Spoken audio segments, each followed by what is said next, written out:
වවුලන්ගේ කැලේ මෙගොඩත් බැලිමි මෙගොඩත් වවුලන්ගේ කැලේ දෙගොඩම බැලිමි දෙගොඩම වවුලන්ගේ කැලේ ඕ වවුලනි තොපට මොර ඉදිලා පල්ලේ කැලේ. එයා කවිය ඉදිරිපත් කළා. පැල් රකින්න එක එහෙම පැල් රැක්කට කරත්ත යනකොට කරත්ත කවි කියන්නේ ඒ තාලට නෙවෙයි. හරකට නිින්ද යනවට. සමහර හරක් නිදි ඇරෙන්න තණ්ඩලේ දෙන්න දෙපොලේ යම්පුදා දක්කනවා කටු කැලේ ගාලේ නොලිහා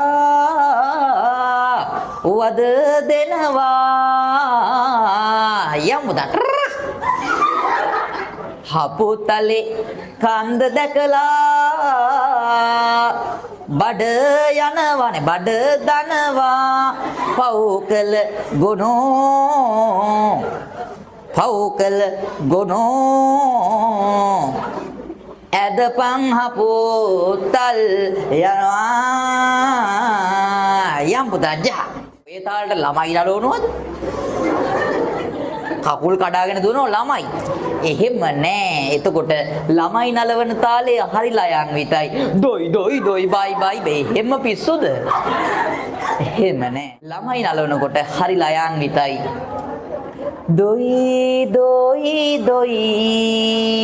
දොයි බබා බයි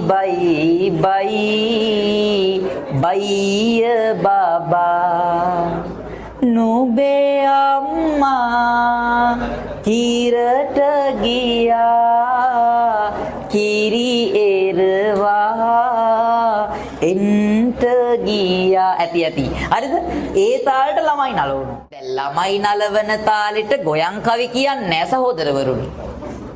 දැන් ගොයන් කපනකොට එහෙම නෙමෙයි ගොයන් කපන එකේ තාලෙට ඒක කියන්නේ මේ උදේ පටන් වකුටු කොන්ද දිග ඇර පාලා හිසේ තියෙන ලේන්සු පොඩිය අතට ගනිලා එහෙම ඒ කවි කියනවා. ඒ තාලෙට ඔරුපාරු පදිනකොට ඒ කවි කියන්නේ අර ඔරුවේ යන ඉස්සරහට යන හබල් ගන්න ඕනේ. හබලත් එක්ක අර ජල කඳ තල්ලු කරන ගමන් තමයි ඔරුපාරු කවි කියන්නේ. ඔන්න මලේ ඔය නාමල නෙලවරෙන් අත විදෙයි පය බුරුලෙන් තබ වරෙන් කැලණි ගඟේ ලොරි යනවා නෑ කැලණි ගඟේ ඔරු යනවා බලාවරෙන් සාදුකාර දී ඔරුවක නැගී වරෙන් ඒ ඔරු පාරු පදිනකොට මිනිස්සු හිතේ ඉපදිච්ච හැඟීම් මේගොල්ලොන්ගේ ප්‍රශ්න ජන කවියට නගනවා. මාතර ගඟේ ඉන්නා කෙඹුලිගේ පැටියා තල්ල සුදුයි බෙල්ලේ ගෝමර කැටියා මං හරියටම කිව්වා. හරි යන එන ඔරු පාරු නවතාගෙන සිටියා මිනි නොකයි මාතර කෙඹුලිගේ පැටියා. මොකද්ද මේ? මාතර ගඟේ කඩයක් තිබිලා තියෙනවා. ගඟ මැද්දේ කඩ තියෙනවා. මෙම් පොල් කොටන් එහෙම ගහලා ගඟ මැද්දේ හදපු කඩ. ඔය ගණන් හරිද? ඒ කියන්නේ ටිපිටි පැකට් එකක් එම රුපියල් 200ක් විතර වෙනවා. මාතර ගඟේ මේ වගේ කඩයක් තිබිලා මේ කඩේ මුදලාලි ගෑනු කෙනෙක්. කළු මහත හැඩි දැඩි හොඳ ගෑනු කෙනෙක්. ණයට එහෙම අරන් දුන්නේ නැත්නම් හොඳ කුණු හරප දෙකක් කියනවා. හරිම දරුණු ගෑනු කෙනෙක්. හරි භයානක. මිනිස්සු අර ඔරුපාරු පදින තොටියෝ හරි බයයි මේ ගෑනිට. ඔරුපාරු පදින කොටියෝ කොයිද සර්? නෑ කොටියෝ නෙවෙයි තොටියෝ. හරිද? ඒගොල්ලෝ හරි බයයි මේ ගෑනිට. ඉතින් මේ ගෑණි හරිම දරුණු ගෑණියෙක් ඉතින් ඔය බනිනවා කරනවා. ඉතින් එයාට බයයි. ඒ වගේම මෙයාට හිටියා පුතෙක් මේ ගෑණිට. දැන් මේ අර ගෑනු කෙනාට නම දාලා තිබුණේ තොටියෝ කිඹුලි කියලා. අර ගෑණිට මොකද්ද? කිඹුලි. දැන් කෝච්චි යනවද පාරේ? කිඹුලි. මේ ගෑනිට හිටියා ළමෙක් ඌ ඉගෙන ගත්තේ නැහැ කැලේ පැනපට කට්ටි පැනපට හිටියා. දැන් ඌ මොකද කරන්නේ? අර අම්මගේ පවුරුත් එක්ක මූ මැරෙක් වුණා.